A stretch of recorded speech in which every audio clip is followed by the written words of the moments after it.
Bali 360 po yan, yung ikot niya ng camera.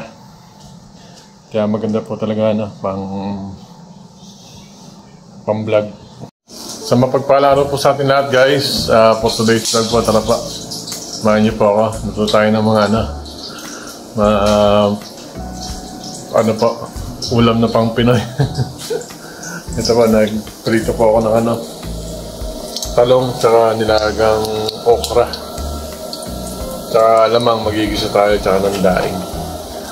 Guys, may may papakita ko sa inyo mamaya yung nabili namin ni Mrs. na automatic na stand.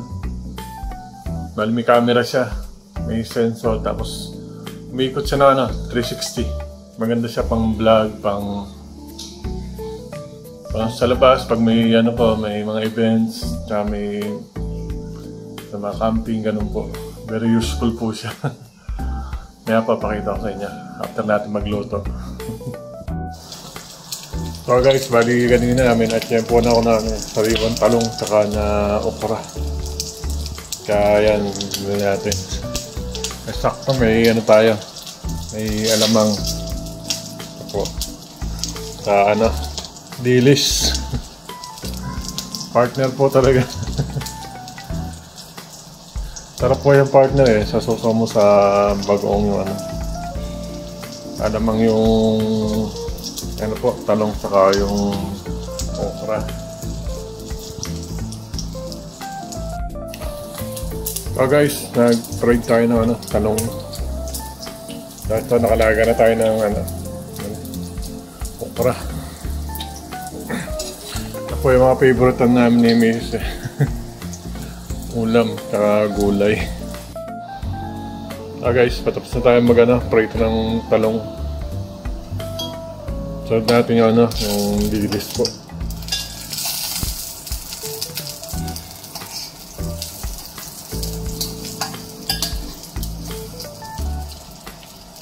Tapos gisayin natin itong alamang.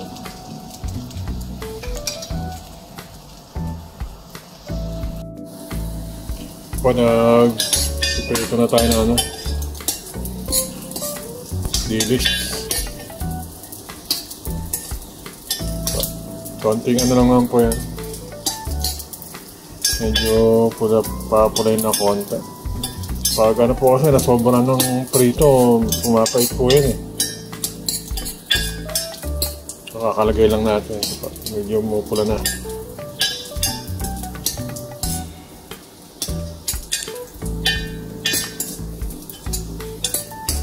Na-half cook na naman po yan sa araw, sa pagbilat.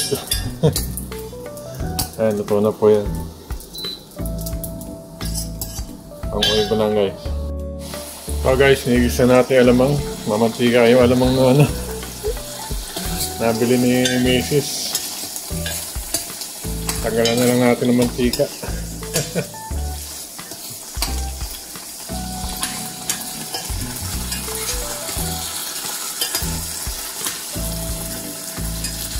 Hindi ko na po sinamahan sibuyas saka ng bawang na kamatis. Meron na po siyang kasama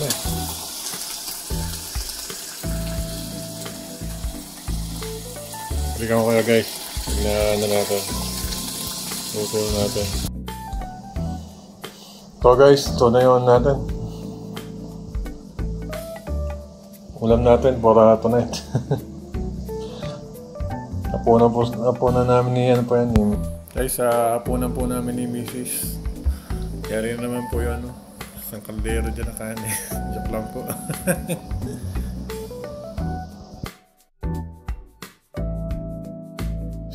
Gusto po tayo magluto.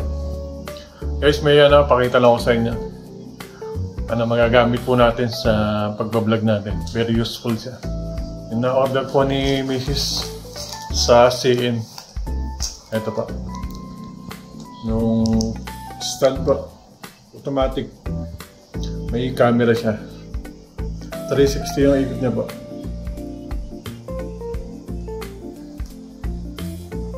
Yan po. Yan yung box niya. Dalawa yung order ni Mrs. Yung isa, ano po, na-open na namin. Ginamit namin kagabi ni Mrs. sa habang assemble kami ng Christmas tree po kagabi. Pakita ko po sa inyo kung ano yung paano yung function niya. By the way, thank you po pala kay Mrs. sa suporta. Pagbili ng stand pa. Support tayo ni Mrs. sa pagbablog. Guys, pakita ko sa inyo yung binili namin ng Mrs. na stand na automatic. So guys, nung na-assemble ko na yung camera namin niyan. Ayan po yan guys, yung stand na automatic. Sa mga event po, maganda to.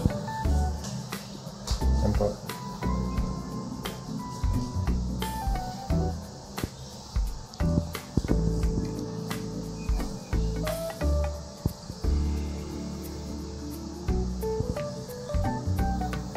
Okay. Madali lang naman po siya i-operate. May button lang po doon sa gitna pang pag-switch on niya.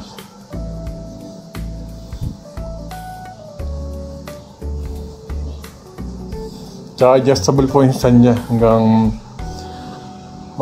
po siya, 6 feet.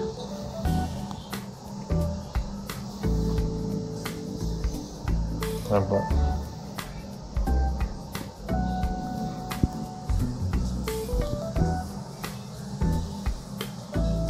Nah guys, ano ko lang sa inyo para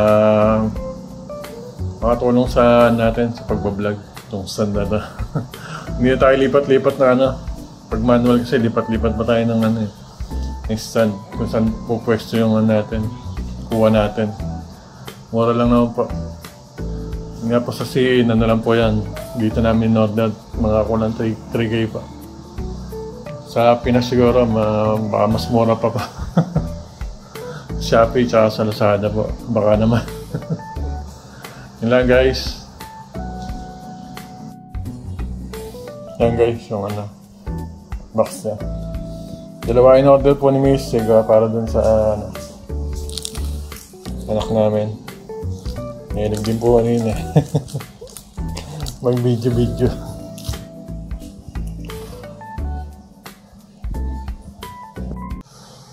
Yan po guys, salamat po sa panood ng mga video natin. Mag-ingat po tayo palagi. God bless you all po. Thank you.